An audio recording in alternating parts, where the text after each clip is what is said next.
വി.എൻ. വാസവൻ അയ്യപ്പ സംഘവുമായി ബന്ധപ്പെട്ട് സംസാരിക്കുന്നു. അതിലേക്ക് യഥാർത്ഥത്തിൽ ഒരു വിശ്വമാനവയുടെ മഹാസംഘവുമായി മാറി. നമ്മൾ 3000 പേരെ ലക്ഷ്യമിട്ടായിരുന്നു നമ്മൾ നേരത്തെ രജിസ്ട്രേഷൻ നടപടികളും അനൗൺസ് ചെയ്തതും നടപടികളെല്ലാം നീക്കി.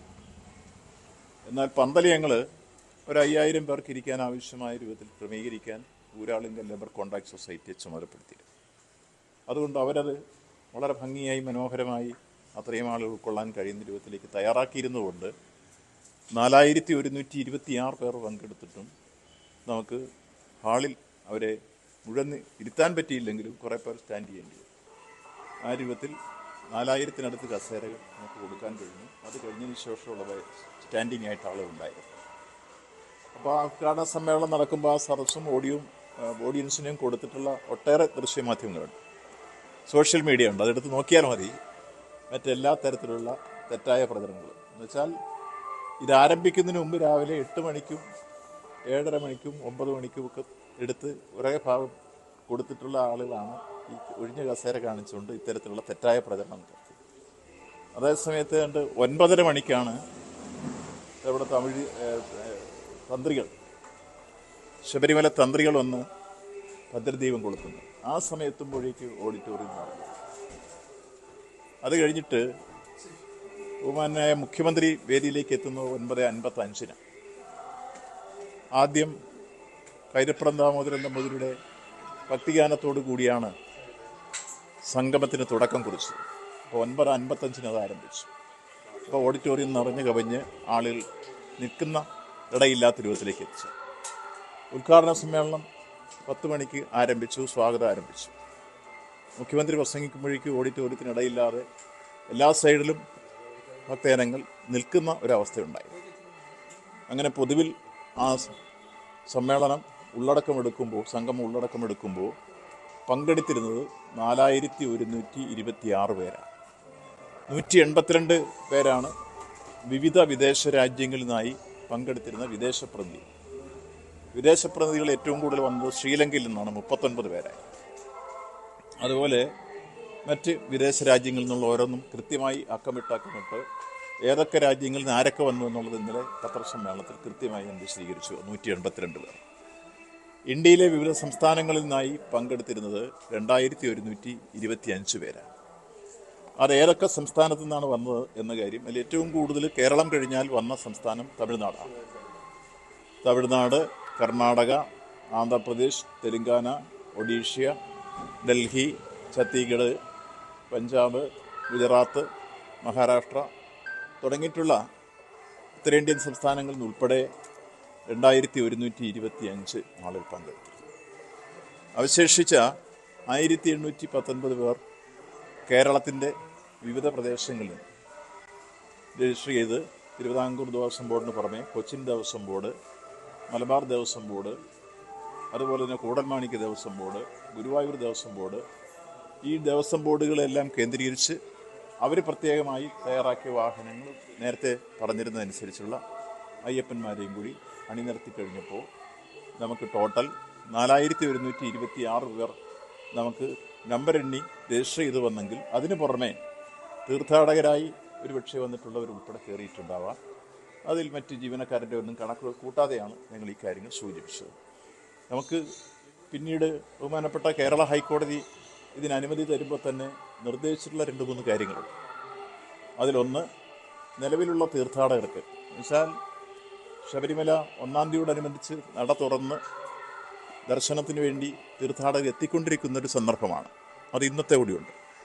അങ്ങനെ വന്നുകൊണ്ടിരിക്കുന്ന തീർത്ഥാടകർക്ക് യാതൊരു ബുദ്ധിമുട്ടും ഉണ്ടാവാത്ത തരത്തിലായിരിക്കണം അയ്യപ്പ സംഗമം നടക്കുന്നത് എന്ന് ബഹുമാനപ്പെട്ട കേരള ഹൈക്കോടതി നിർദ്ദേശിച്ചിരുന്നു. അത് കൃത്യമായി പാലിച്ചു. 2, ഹരിത പ്രോട്ടോക്കോൾ പാലിച്ചുകൊണ്ടായിരിക്കണം സംഗമം സംഘടിപ്പിക്കുന്നതെന്ന് ഹൈക്കോടതി നിഷ്കർഷിച്ചിരുന്നു. അത് കൃത്യമായി പാലിച്ചു. ഒരു പ്ലാസ്റ്റിക് കുപ്പിയോ വെള്ളമോ ഒന്നും ആ പ്രദേശത്ത് കാണാൻ കഴിഞ്ഞില്ല. കൃത്യമായി ഹരിത പ്രോട്ടോക്കോൾ പാലിച്ചിരുന്നു. 3ാമതായി അതിൻ്റെ നടത്തിപ്പുമായി ബന്ധപ്പെട്ട പ്രശ്നങ്ങളെ സംബന്ധിച്ച് തികച്ചും സുതാര്യമായ സംവിധാനങ്ങളായിരിക്കണം ഉണ്ടായിരിക്കേണ്ടത് എന്ന കാര്യം ഹൈക്കോടതി നിർദ്ദേശിച്ചിരുന്നു. അത് കൃത്യമായി പാലിച്ചിരുന്നു. ഇങ്ങനെ ബഹുമാനപ്പെട്ട കേരള ഹൈക്കോടതി ഈ വിഷയം കൃത്യമായി മനസ്സിലാക്കിക്കൊണ്ട് അനുമതി തരുമ്പോൾ പറഞ്ഞിട്ടുള്ള കാര്യങ്ങളെല്ലാം പാലിച്ചുകൊണ്ടും അവിടെ എത്തിച്ചേർന്ന ഭക്തജനങ്ങൾക്ക് ഒരാൾക്ക് പോലും ഒരു പരാതി നിങ്ങളെല്ലാ മാധ്യമങ്ങളോടും എല്ലാവരും മൈക്കുമായിട്ട് എല്ലാവരും അടുത്ത് പോയി പല ഡെലിഗേഷനോടും അഭിപ്രായം ചോദിച്ചു. ശ്രീലങ്കയിൽ നിന്ന് വന്നവർ, കാനഡയിൽ നിന്ന് വന്നവർ, അമേരിക്കയിൽ നിന്ന് വന്നവർ, ബ്രിട്ടനിൽ നിന്ന് വന്നവർ, യൂറോപ്യൻ രാജ്യങ്ങളിൽ വന്നവർ, അതുപോലെ ഗൾഫ് രാജ്യങ്ങളിൽ വന്നവരോടൊക്കെ തന്നെ അഭിപ്രായങ്ങൾ ചോദിച്ചിട്ടുണ്ട്. ഒരാൾ പോലും ഒരു പരാതി വിദേശത്ത് നിന്ന് വന്നവരോ സ്വദേശത്ത് നിന്ന് വന്നവരോ പറഞ്ഞില്ലെന്ന് മാത്രമല്ല, കർണാടകത്തിലെ കോൺഗ്രസിൻ്റെ അവിടുത്തെ PCC ഉപാധ്യക്ഷൻ വരെ പങ്കെടുത്തിരുന്നു. ഇന്ന് വാർത്ത വന്നിട്ടുണ്ട് പത്രത്തിൽ. അദ്ദേഹത്തോടും ചോദിച്ചു, ഒരു പരാതിയില്ല, എല്ലാം ഭംഗിയായി കാര്യങ്ങൾ നടന്നിരിക്കുന്നു എന്ന രൂപത്തിലാണ് അദ്ദേഹവും സാക്ഷ്യപ്പെടുത്തിയത്. അപ്പം അതുകൊണ്ട് അവിടെ വന്ന ഭക്തജനങ്ങൾക്ക് ഉത്തരേന്ത്യയിൽ നിന്ന് വന്നവരോ ദക്ഷിണേന്ത്യയിൽ നിന്ന് വന്നവരോ കേരളത്തിൽ നിന്ന് വന്നവരോ വിദേശത്ത് നിന്ന് വന്നവരോ ആരും ഒരു പരാതി പറയാതെ പരാതിരഹിതമായ ഒരു അയ്യപ്പ സംഗമം പൂർണ്ണാർത്ഥത്തിൽ നമ്മൾ മുന്നോട്ട് ലക്ഷ്യം വെച്ചപ്പോൾ ആ ലക്ഷ്യം അർത്ഥപൂർണ്ണമാകുന്ന അവസ്ഥയിലേക്ക് അതിൻ്റെ സെമിനാർ സെഷനുകൾ മാറി. ബഹുമാനപ്പെട്ട മുഖ്യമന്ത്രിയുടെ ഉദ്ഘാടന സമ്മേളനം കഴിഞ്ഞ് ആളുകൾ എഴുന്നേറ്റ് പോയെന്നാണ് ചിലരുടെ പരാതി. ആ എഴുന്നേറ്റ് പോയത് പുറത്തേക്ക് പോയതല്ല, അവർ പ്രധാനമായി 3 സെഷനുകളായി പിന്നെ തിരികെയാണ്. പ്രധാനപ്പെട്ട ഓഡിറ്റോറിയത്തിൽ നിന്ന് മാറി വേറെ 2 ഓഡിറ്റോറിയം കൂടി ക്രമീകരിച്ചിരുന്നു. അതിലൊരു ഓഡിറ്റോറിയത്തിൽ മുൻ ചീഫ് സെക്രട്ടറി ആയിരുന്ന K. ജയകുമാർ IAS നേതൃത്വം നൽകുന്ന ഒരു സെഷനായിരുന്നു മാസ്റ്റർ പ്ലാനുമായി ബന്ധപ്പെട്ടത്. അത് പ്രധാന ഓഡിറ്റോറിയത്തിൽ. അതിൽ പങ്കെടുക്കുന്നവർ മാത്രമേ പിന്നെ അവിടെ ഇരിക്കേണ്ടതുള്ളൂ. മറ്റൊരു ഓഡിറ്റോറിയത്തിൽ മുൻ പ്രധാനമന്ത്രിയുടെ പ്രിൻസിപ്പൽ സെക്രട്ടറി ഉപദേഷ്ടാവുമായിരുന്ന TK നായർ നയിച്ചിരുന്നതാണ് മറ്റൊരു പ്രധാനപ്പെട്ട സെമിനാർ. മറ്റൊന്ന് മുൻ DGP ആയിരുന്ന ജേക്കബ് പുന്നൂസ് നയിച്ചിരുന്ന. അതിലെല്ലാം പ്രത്യേകമായ പ്രഗത്ഭന്മാരായിട്ടുള്ള ഉദ്യോഗസ്ഥ പ്രമുഖരും സാങ്കേതിക വിദഗ്ധരും ഇത് സംബന്ധിച്ച് പ്രത്യേകമായ അഭിപ്രായം പറയാൻ കഴിയുന്നവരുമായിട്ടുള്ള ആളുകൾ പങ്കെടുക്കുന്നു. അതിൽ ഓരോ സെമിനാറിലേക്ക് ആർക്ക് താല്പര്യമുണ്ടോ അതിലേക്ക് പോകാനുള്ള നിർദ്ദേശങ്ങൾ പറഞ്ഞിരുന്നു. അതാണ് ഈ ഇടയ്ക്ക് വന്ന് 640 രജിസ്ട്രേഷൻ എന്ന് പറയുന്നത്. അതിലൊരു സെമിനാറിൽ പോകാൻ താല്പര്യപ്പെട്ടവരാണ്. അപ്പോൾ അങ്ങനെ വിവിധ സെമിനാറിലേക്ക് മാറിയപ്പോൾ സ്വാഭാവികമായി പ്രധാനപ്പെട്ട ഓഡിറ്റോറിയത്തിൽ പിന്നെ നോക്കുമ്പോൾ ആദ്യ ഉദ്ഘാടന സമ്മേളനത്തിൽ ഉണ്ടായിരുന്ന ആൾ എന്നെ കാണില്ല, മറ്റേ ഓഡിറ്റോറിയത്തിലേക്ക് പോയി. ഇതാണ് തെറ്റായ രൂപത്തിൽ വ്യാഖ്യാനിച്ച് ആളുകളെ തെറ്റിദ്ധരിപ്പിക്കുന്ന രൂപത്തിലേക്ക് ചില പ്രചരണങ്ങൾ മുന്നോട്ട് വന്നു. അതുകൊണ്ട് ഈ അവസാനമായൊരു കൺക്ലൂഷനിലേക്ക് എത്തുമ്പോൾ ഈ 3 സെമിനാറിൽ നിന്ന് ഉരുത്തിരിഞ്ഞ ശബരിമലയുമായി ബന്ധപ്പെട്ട ഭാവി വികസന സങ്കല്പങ്ങളെ അവരെങ്ങനെയൊക്കെ നോക്കിക്കാണുന്നു വിലപ്പെട്ട നിർദ്ദേശങ്ങൾ വന്നു, ക്രിയാത്മക നിർദ്ദേശങ്ങൾ വന്നിട്ടുണ്ട്, അഭിപ്രായങ്ങൾ വന്നിട്ടുണ്ട്. ആ അഭിപ്രായങ്ങളും നിർദ്ദേശങ്ങളും അവിടെ ഈ ബന്ധപ്പെട്ട ആളുകൾ അവതരിപ്പിച്ചു. അവസാനം കൺക്ലൂഡിങ് സ്പീച്ച് നടത്തിയിരുന്ന ഞാനാണ്.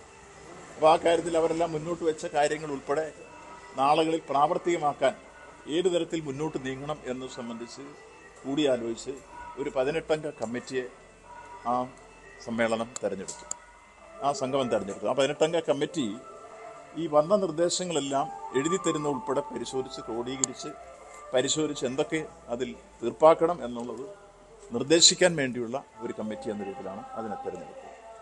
അത് കൃത്യമായി കിട്ടിക്കഴിഞ്ഞതിന് ശേഷം അത് ഓരോന്ന് പരിശോധിച്ച് അയ്യപ്പ ഭക്തന്മാരുടെ മുമ്പിലും ബഹുജന സമക്ഷം അത് അവതരിപ്പിക്കും, അത് സൈറ്റിൽ പ്രസിദ്ധീകരിക്കും. അപ്പോൾ എല്ലാവർക്കും അത് കാണാനുള്ള അവസരമുണ്ടാവും.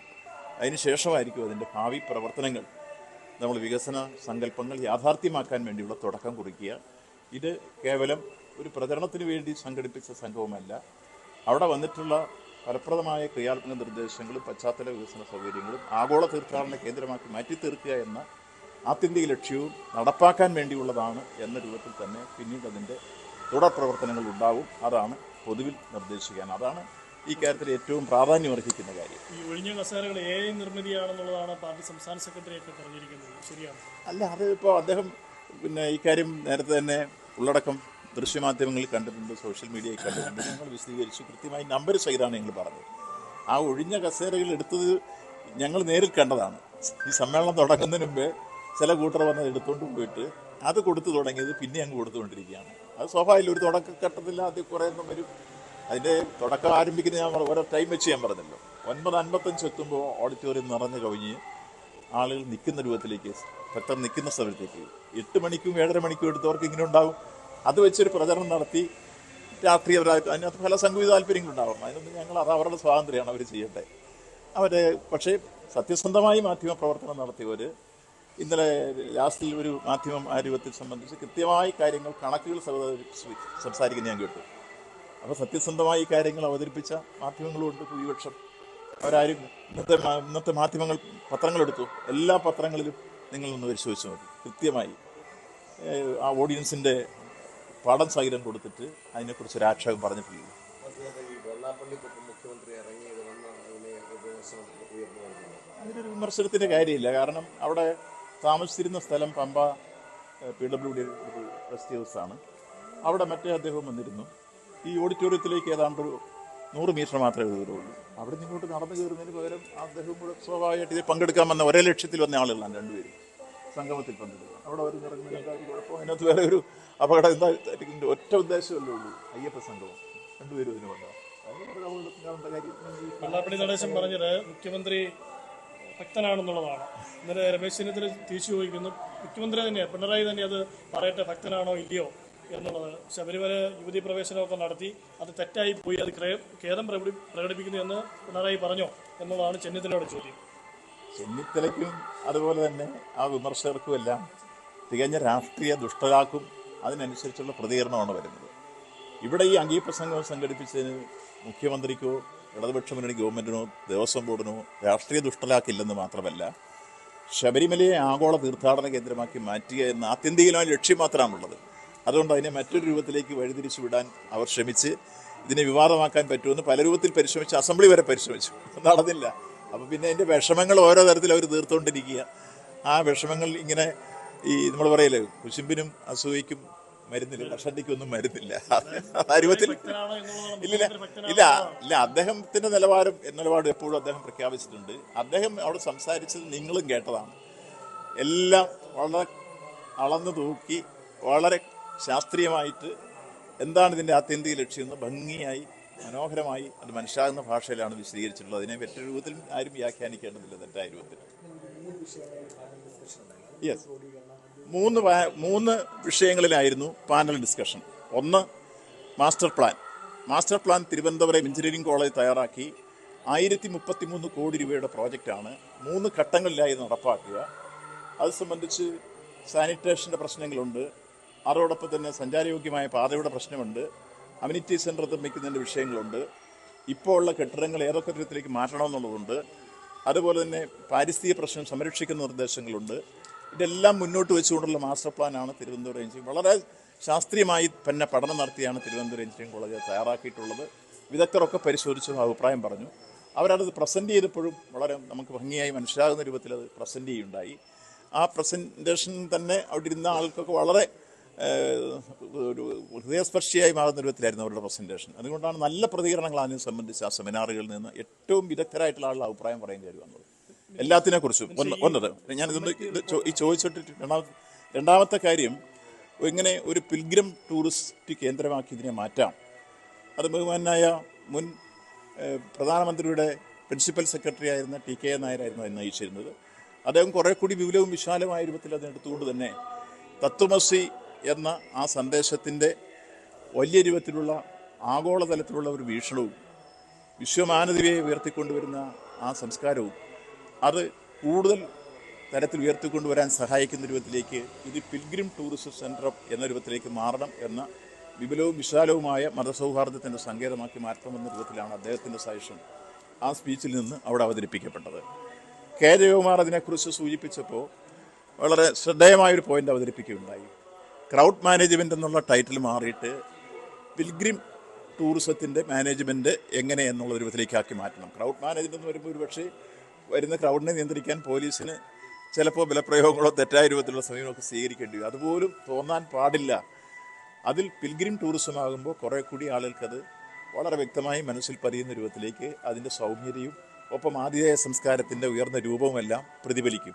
അങ്ങനെയാക്കി ആ വീട് തന്നെ മാറ്റണം എന്നുള്ള സജഷനാണ് K. ജയകുമാർ ഇതിനകത്ത് മുന്നോട്ട് വെച്ച മറ്റൊരാശയം. അപ്പോൾ ഏതായിരുന്നാലും അതിന് തന്നെ ആർട്ടിഫിഷ്യൽ ഇൻ്റലിജൻസിൻ്റെ എല്ലാം സംവിധാനം പ്രയോജനപ്പെടുത്തിക്കൊണ്ട് ആൾക്കൂട്ട നിയന്ത്രണം ഉറപ്പാക്കാൻ കഴിയും എന്നുള്ള നിർദ്ദേശമാണ് ADGPയും അതുപോലെ DGP ആയിരുന്ന ജേക്കബ് പുന്നൂസുമെല്ലാം ചർച്ച ചെയ്ത ആ സെഷൻ മുന്നോട്ട് വെച്ചത്. ആഗോള അയ്യപ്പ സംഗമത്തിൽ ആളുകൾ കുറഞ്ഞു എന്നുള്ള വിമർശനത്തിന് മറുപടി പറയുകയായിരുന്നു ദേവസ്വം മന്ത്രി. അദ്ദേഹം വളരെ കൃത്യമായി പറയുന്നു, ഇത് പ്രതിപക്ഷത്തിന്റെ ഇടപെടലാണ് ഇതിന് കാരണം. ആഗോള അയ്യപ്പ സംഗമം വൻ വിജയമായിരുന്നു എന്നാണ് ദേവസ്വം മന്ത്രി പ്രതികരിച്ചത്. തിരിച്ചെത്താൻ വളരെ മറ്റ്